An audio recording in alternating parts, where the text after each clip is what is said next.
Hi అండి, అందరికీ నమస్తే. Welcome to our channel Anji life. ఈరోజు విషయం ఏమిటంటే డబ్బు అనే విషయం గురించి తెలుసుకుందాం. డబ్బు మన జీవితంలో ఎంత ప్రాముఖ్యతమో ఈ వీడియో ద్వారా తెలుసుకుందాం. ప్రస్తుత ఆధునిక సమాజం లోపల డబ్బు అతి ప్రధానమైనటువంటి అంశము. Money makes so many things. డబ్బు ఏ పనైనా చేయగలదు. డబ్బు లేకుంటే మనము ఏమి చేయలేము అన్నది వాస్తవమా కదా? 100% వాస్తవం. 100కి 100 కాకున్నా కానీ 99% అయితే వాస్తవమే. ఇప్పుడు చూడండి, డబ్బు ఉంటేనే మనం బిజినెస్ చేయగలము, డబ్బు ఉంటేనే రాజకీయాలు చేయగలము, డబ్బు ఉంటేనే మనము కానీ మన పిల్లల్ని కానీ చదివించగలము, డబ్బు ఉంటేనే మన హెల్త్ను చూపించుకోగలము. డబ్బు లేకుండా ఏ పని కాగలదు చెప్పండి? ఏ పని కూడా కాదు. మన జీవితం అంతా కూడా డబ్బుతో ముడిపడి ఉంది. మన జీవితం అంతా కూడా డబ్బుతో ముడిపడి ఉంది. డబ్బు లేకుండా ఏ పని కూడా జరగదు. ఏదో ఒకటి రెండు విషయాలు తప్ప మిగతావన్నీ కూడా డబ్బుతోనే ముడిపడినటువంటి అంశాలు ఉన్నాయి. So money makes so many things. ఏదో ఒకటి రెండు విషయాలు తప్ప మిగతావన్నీ కూడా డబ్బుతోనే చేయగలము. కొండ మీద ఉన్న కోతిని కూడా కిందికి రప్పించగలిగే శక్తి డబ్బుకుంది. బెల్లం ఉంటేనే ఈగలు వస్తాయి. వర్షం పడి చెరువులు తిప్పలుగా నిండితే కప్పలు వస్తాయి. బెల్లం లేకుండా చీమలు రాగలవా? చెరువు నిండకుండా కప్పలు రాగలవా? It's impossible. అలాగే మన దగ్గర డబ్బు లేకుంటే బంధువులు ఎవరు కూడా రారు. మన దగ్గర డబ్బు ఉంది అనుకోండి, పలకరించని బంధువులు, తెలియని బంధువులు, స్నేహితులు, ఇతరులు మన దగ్గరకు వస్తారు. సో డబ్బుకు అంత పవర్ ఉంది నేటి సమాజం లోపల. డబ్బు లేకుండా ఎవరైతే ఉంటారో వాళ్ళను మనుషులు అసలు పలకరించరు. వాళ్ళకు గుర్తింపు అనేది ఉండదు. అంతటి ప్రాముఖ్యమైంది డబ్బు. కానీ డబ్బు సంపాదించాలి, మన జీవితాలకు సరిపోయినంత సంపాదించాలి. కానీ దురాశ ఉండకూడదు. డబ్బు ఎక్కువ ఉంటే కూడా ప్రాణానికి ముప్పు. మళ్ళీ ఇదొకటి సమస్య కూడా. డబ్బు విషయంలో మన కుటుంబాలకు సరిపోయినంతనే ఉండాలి అన్నదే నా భావన. ఈనాడు మనం ఎక్కడికి వెళ్ళాలన్నా, ఏమి చేయాలన్నా, మన ఫ్యామిలీ గడవాలన్నా ప్రతిదీ కూడా డబ్బు డబ్బు డబ్బు. డబ్బు లేకుండా ఏ పని కూడా జరగదు. ఇది వాస్తవం. డబ్బుకు అంత ప్రాముఖ్యత ఉంది. కాకుంటే ఇక్కడ ఒక విషయం నేనేం చెప్పదలుచుకున్నానంటే, డబ్బు గ్రేట్, వాస్తవమే. కానీ డబ్బు లేకుండా కూడా జరిగే పనులు కూడా ఉన్నాయి. ఒక్క నోటి మాట ద్వారా కూడా, ఒక మంచి మనిషి ఇచ్చినటువంటి మాట ద్వారా కూడా మనం పనులు చేసుకోగలం డబ్బు లేకుండా. అది కొన్ని సందర్భాలకు మాత్రమే పరిమితం. కానీ నేటి పరిస్థితులలో డబ్బు లేకుండా ఏ పని కూడా జరగదు. ప్రతిదీ డబ్బుతోనే ముడిపడి ఉంది.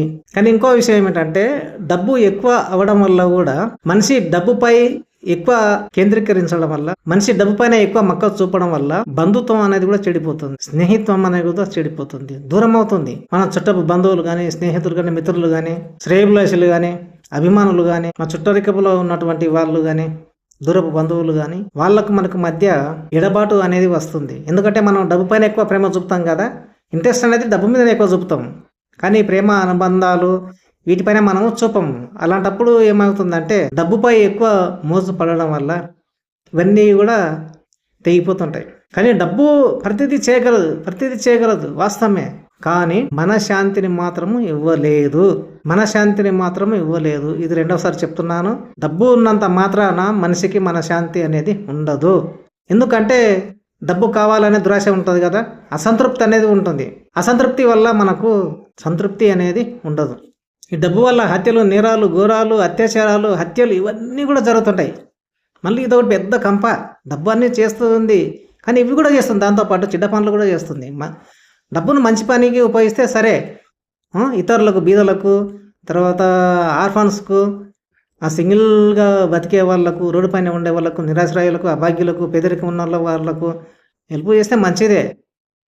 కానీ మన దృష్టి డబ్బు మీద ఉంటుంది కాబట్టి అటువంటి వాళ్ళకి హెల్ప్ చేయము కాబట్టి ప్రాణం భయం కూడా ఉంటుంది. ఇవన్నీ ఇవన్నీ కూడా జరుగుతూనే ఉంటాయి. అందుకే చాలా మంది కోటీశ్వరులు కానీ, ఆ భూస్వాములు కానీ, రాయల్గా ఉన్నటువంటి ఫ్యామిలీస్ సెక్యూరిటీని పెట్టుకుంటారు ప్రాణరక్షణ కొరకు. అదే డబ్బు లేని వాడు చూడండి, వాడు ఫ్రీగా అనుకుంటాడు, ఎక్కడంటే ఇక్కడ వంతాడు. అదే పేదవాళ్ళని చూడండి, ఎక్కడంటే ఇక్కడ వంతాడు. మనకు భయం లేదు, ఏం లేదు. ఎందుకంటే మన దగ్గర డబ్బులు ఉండవు, ఏముండవు. తీసుకపోయినా ఏముంటుంది, ఒక చిప్ప కర్ర తప్ప ఏముంటుంది తక్కువ. అదే ఉన్నవాడు అయితే పట్టుకోగలడా? చంపేస్తారనే భయం ఉంటుంది అన్నట్టు. డబ్బు వల్ల మంచిగా ఉంది, చెడు ఉంది. చెడు అనేది ఎక్కువ ఉంది నా దృష్టిలో. నేను చెప్పేది కూడా అదే విషయం అన్నట్లు. కాకపోతే లిమిట్ అనేది ఉండాలి ఎప్పుడే కానీ. డబ్బు వల్ల మనశ్శాంతి అనేది ఉండదు. అది డబ్బు పెడితే కొనుక్కునే పరిస్థితి లేదు. మనశ్శాంతి అనేది ప్రేమ అనుబంధాలు చూపించేటటువంటి అభిమానం ద్వారా ఏర్పడుతుంది మనశ్శాంతి అనేది. చాలామంది రాయల్ ఫ్యామిలీస్ కూడా బాగా డబ్బుతో ఉండి సంసారాలు పెళ్ళిళ్ళు అన్నీ చేసుకుంటారు, కానీ వాళ్ళ లోపల మనశ్శాంతి ఉంది. అదే పేదవాడిని చూడండి, మామూలు స్థితిగతులు ఉన్నటువంటి వాడిని, సామాన్య పౌరుని చూడండి, వానికి మనశ్శాంతి ఉంటుంది. ఎందుకంటే మీకు సరిపోయినంత ఉంటుంది, ఎక్కువ కూడా ఇబ్బంది పడాడు. డబ్బు ఉన్న వాళ్ళైనా లేని వాళ్ళనే ఒకటే గుర్తించుకోవాలి, దురాశ పడకుండా ఉన్నదానితో సంతృప్తి చెందితే మనశ్శాంతి ఉంటుంది. ఇది ఈ వీడియోలో నేను చెప్పదలుచుకున్నటువంటి విషయం. కాకపోతే ఈ లోకరీతిగా చూస్తే డబ్బు ఉంటేనే పలకరింపులు, డబ్బు ఉంటేనే పులకరింతలు, ఇవి నేటి సమాజంలో ఉన్నటువంటి పరిస్థితి. డబ్బులు లేదు అనుకో, ఇవాడు కూడా పలకరించడు. రాయిని రప్పను ఆ పుట్టను చూసినట్టు చూస్తారు అంతే. అదేదో ఒక భూమి పైన ఉన్నటువంటి ఒక భాగం చూస్తారు అంత తప్ప దాన్ని పెద్దగా పట్టించుకోరు ఎవరు కూడా. అయితే డబ్బు వల్ల ఏమవుతుంది అంటే గర్వం అనేది కూడా వస్తుంది. మనిషికి 2 విధాలుగా గర్వం వస్తుంది. ఒకటి కండబలం, రెండవది డబ్బు బలం.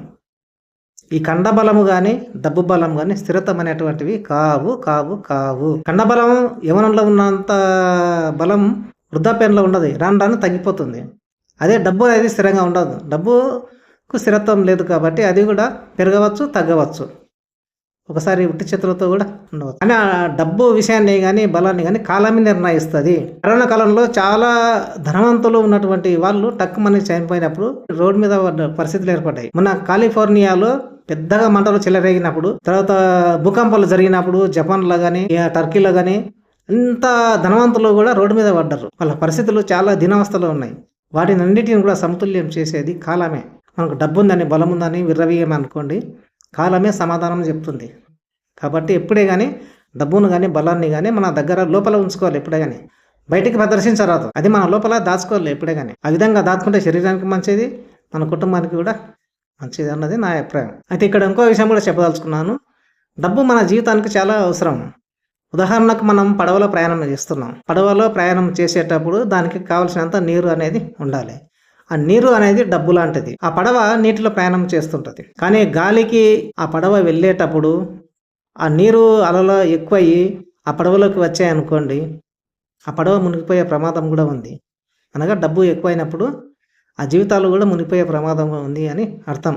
కాబట్టి ఆ పడవలోకి వచ్చినటువంటి నీటిని ఏం చేయాలి, తెలివితోటి ఆ నీటిని బయటికి తోడేసుకోవాలి. అంటే ఇతరులకు కూడా దానం చేయాలి. దానం చేయకుండా అట్లే పెట్టామనుకోండి, మనకు ఇబ్బంది ఎదురయ్యే అవకాశం ఉంటుంది, మన ప్రాణానికి ముప్పు అయ్యే అవకాశం ఉంటుంది. పడవ మునిగిపోతే ఏమైతే మనం కూడా మునిగిపోతాం. అందులో డబ్బే అది, నీరు అనే డబ్బు. ఆ నీరు సరిపోయినంతనే ఉండాలి. ఎక్కువ అలల రూపంలో వచ్చింది అనుకోండి, ఆ దాటికి ఆ పడవ తట్టుకోలేదు, మన జీవితాలు ఎదిరించలేవు. కాబట్టి దాన్ని కాలమే నిర్ణయిస్తుంది ఏంది అనేది. అందుకే మనిషి ఎంత లౌకికంగా ఎదిగినప్పటికీ కూడా ఆత్మీయ శక్తి అనేది ఉండాలి. ఆత్మీయ శక్తి ఉంటేనే మనిషికి సంతృప్తి ఉంటుంది. ఈ లోకపరంగా లౌకిక ఆత్మను పొందినప్పటికీ, ఎంతో జ్ఞానం సంపాదించినప్పటికీ ఆత్మీయంగా బలంగా లేకుంటే సంతృప్తి అనేది ఉండదు. ఇది ఈ వీడియోలో నేను చెప్పదలుచుకున్నటువంటి విషయం. ఫ్రెండ్స్, నేను చెప్పే విషయాలు నా వీడియో మీకు నచ్చితే నా ఛానల్ సపోర్ట్ చేస్తారని ఆశిస్తున్నా. Thank you so much. Next వీడియోలో మళ్ళీ కలుద్దాం. అందాక సెలవు మరి.